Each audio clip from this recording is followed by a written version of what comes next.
So that we've got Tim Vickery with us as well. Tim has been writing about Casemiro and his move from Real Madrid to Manchester United. Also writing about Gabriel Jesus, who's been lighting up the Premier League season so far. And we'll also chat about Antony, the Brazilian winger who potentially could become a big money signing for Manchester United before the transfer window closes next week. Tim, how are you getting on? I'm very well. All the better for having the opportunity to speak to you. Great. How you doing, gentlemen? You all right? Yeah, I think you're all right, Dan, as well. Oh, we're all good, yeah. We're keeping an eye on the TV with PSV and Rangers, but maybe to move across from Eindhoven to Amsterdam. Again, the rumours, Tim, are really swirling around at the moment that Antony is now not looking to go back to play for Ajax again. He's been late to training. His agent put out that video on Instagram the other night where they were watching the Manchester United against Liverpool game, which was just stoking the fires a little bit more. Manchester United had been in with a bid. It was turned down by Ajax earlier in the window, but it would appear that United are determined to try and sign him now. Well, as soon as Ten Hag went there, I thought he's going to want to take Antony with him. Because this is a very, very talented player, but it's also a player that Ten Hag has done wonderful things to develop. And he came across from Sao Paulo really as a raw talent. And Ten Hag has helped develop him into a footballer, into a winger who can play either flank, very left-footed, but can play either flank. Whose decision-making has come on in leaps and bounds and can also get back and put in a shift as well. So as soon as Ten Hag took the United job, I was thinking, I think he'll want to take Antony with him. Now, he's already taken, of course, one player from Ajax with him, Lisandro Martinez. And maybe United's problem here is that they spent so much on Lisandro Martinez that they haven't given themselves much room to negotiate. Because when you spent, 60 million on one player, and you're going back to the same club to get a younger, more glamorous player, you can hardly plead poverty, can you? So Ajax are thinking, and quite within their rights, well, if they spent 60 million on this one, they're going to have to spend considerably more on Antony. So we'll have to wait to see how this game of transfer window poker develops. But no, it doesn't surprise me at all that United are interested. I think you can add to that dynamic too that United have just spent €82 million on Casemiro to bring him in from Real Madrid as well. So Ajax know that money's available. They're probably not going to sign Frankie de Jong, so therefore that money is probably burning a hole in their pocket. And Antony is now their number one target between now and next Thursday. Is he though, Tim, given the improvement under Ten Hag so far, is he worth 80 million plus though? It's a huge price tag. Well, if Lisandro Martinez is worth 60, Antony is worth 80. I don't know how else to do your valuations with a pile of money in one corner and a human being in the other. I don't know how else to do your valuations if it's not comparative. And, if Lisandro is worth 60, then Antony is worth 80. So maybe, and I am of the opinion, Lisandro Martinez is a player that I used to watch in Argentina for Defensa y Justicia. Like him very much, very constructive, lovely left foot. But I never imagined that he'd be a Premier League defender at that amount of money. But if you spent that amount of money on him, then don't try and get Antony on the cheap. Lisandro Martinez had a very good game for Manchester United on Monday against Liverpool. I think he's already affectionately now been known as the Butcher of Manchester after the performance that he put in. Have you been surprised by the performance that he put in during the week, or was this what you were expecting when he made the move? Well, I think he must have breathed a huge sigh of relief with the suspension of Darwin Núñez, because I think he would have been in for a much, much harder 90 minutes had Darwin Núñez played. And this is going to be the test. Brentford looked at him, targeted him. Other teams are going to be doing the same thing. It was great to see him respond to the challenge against Liverpool. It was great to see that he's got defensive grit. Really, he's been signed, I think, for his ability to build from the back. We've seen far, far less of that. But he is going to have to really show his character week after week after week, because he is going to be facing sides who'll come at him with much more physical presence than Liverpool did in the absence of Darwin Núñez. Tim, Casemiro and Fred have been paired together as a double pivot at times for Brazil, and they've played together. Would your expectation be, now Fred was dropped after the Brentford game for the Liverpool match, but could well come back in now when Casemiro comes into the team. Would you expect that Manchester United are going to pair them together like they have been internationally? Yeah, well, they are the first choice pair for Brazil, and they work very, very well together. Some of the pundits who have been so relentless in their criticism of Fred for United perhaps haven't been watching him for Brazil, because he's been in fine form, and there's more to his game, I think, than United fans have seen, in part because of the problems of the club. I know there's a feeling in the camp in Brazil, amongst the Brazil coaching staff, that Fred is a little bit too nice for his own good, and he will do whatever he's asked to do. There's not a lot of ego there, and he's one of those players who, when they have taken him out, certainly last season, they certainly weren't the better for it. And I think he played a significant role in helping them secure that win on Monday when he came on, because that dynamism to drive the team higher up the field when Liverpool were really on the chase. The Fred who plays for Brazil uses that lung power much, much more, running forward, committing opposing defenders, playing passes. He's never going to be a world beater. He's never going to be the most creative force in the last third of the field, but he's got much more to offer in this sense than United fans may have seen from him. Now Casemiro has been signed, and you'd imagine that Casemiro will certainly want to play with Fred. That's an established combination, and it's a combination where the division of labour is absolutely clear. Casemiro is going to hold. Fred is going to be what we call over here the second man in midfield.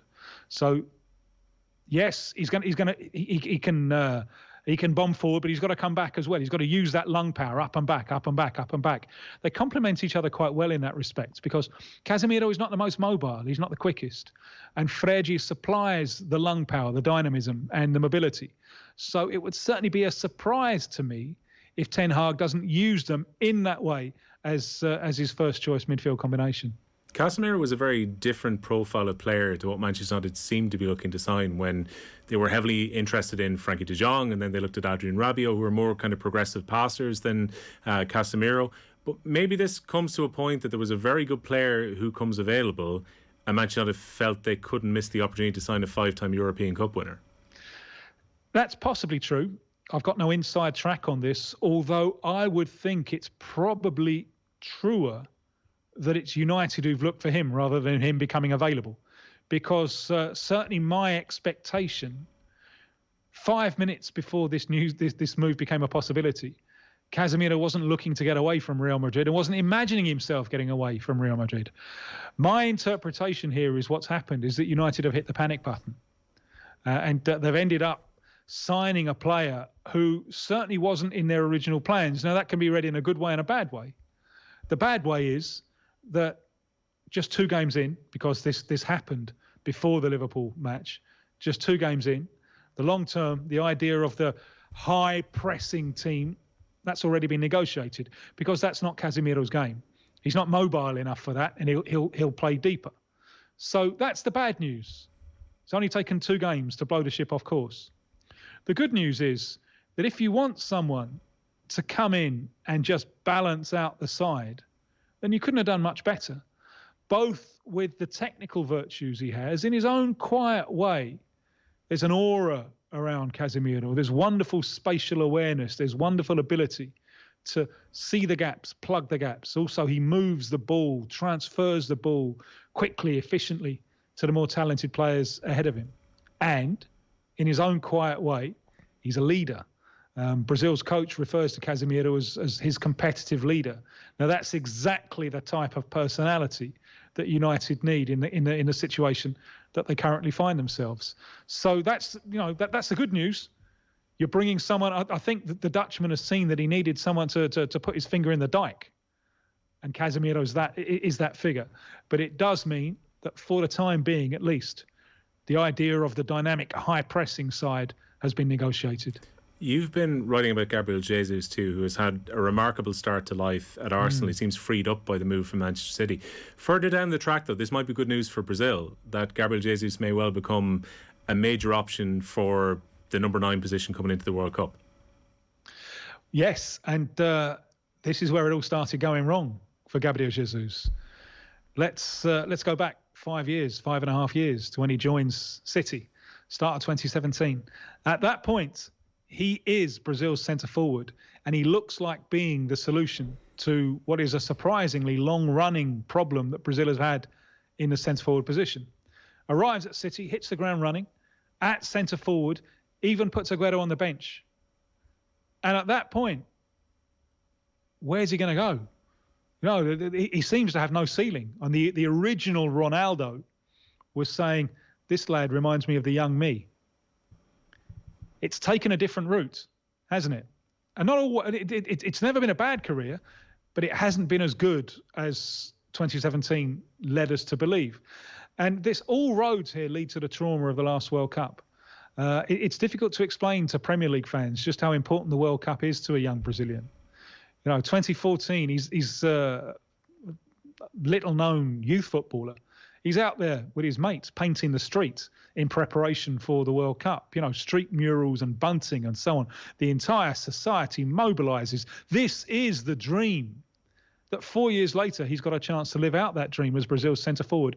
And he has a mare. Brazil's much maligned centre-forwards have scored goals in World Cups. He didn't manage one in an attractive attacking side. And the coach felt that he should have made a change in that position earlier. So that was a trauma for him.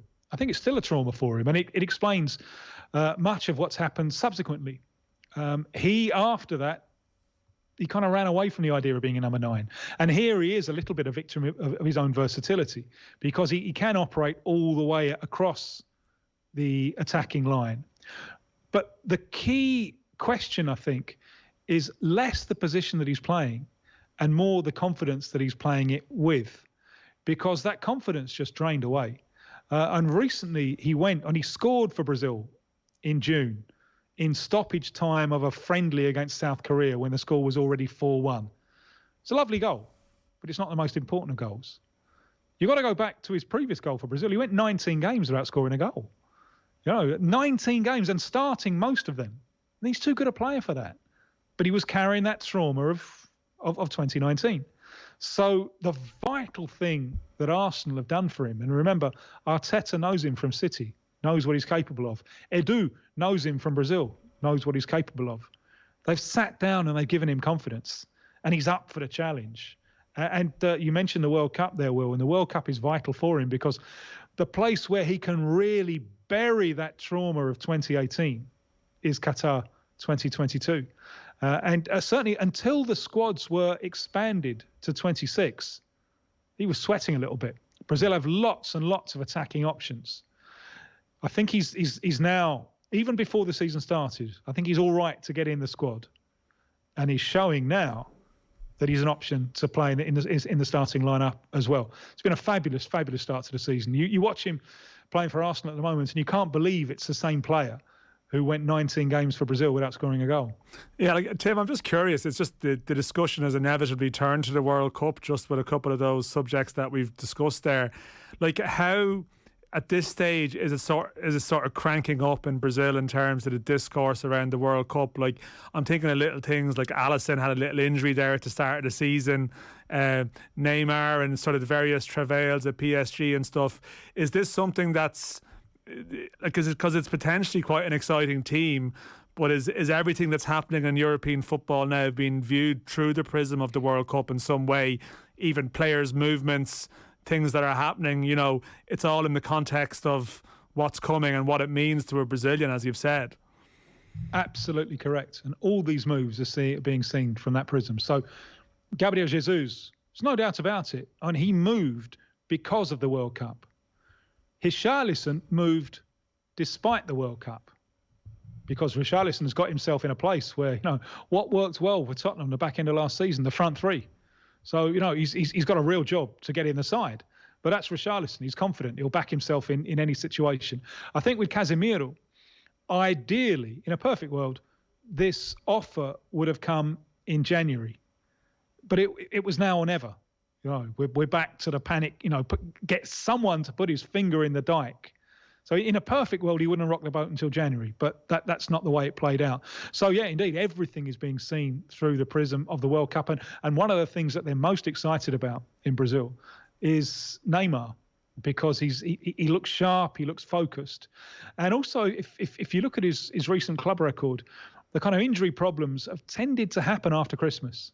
Now, he's tended to be in his best form before Christmas. So there's a real hope that in the competition that will define his legacy as an international player, there's a real hope that he's going to be somewhere very, very close to his best. We'll be keeping a close eye on the Selecao between now and the World Cup in Qatar. Tim, a pleasure as always.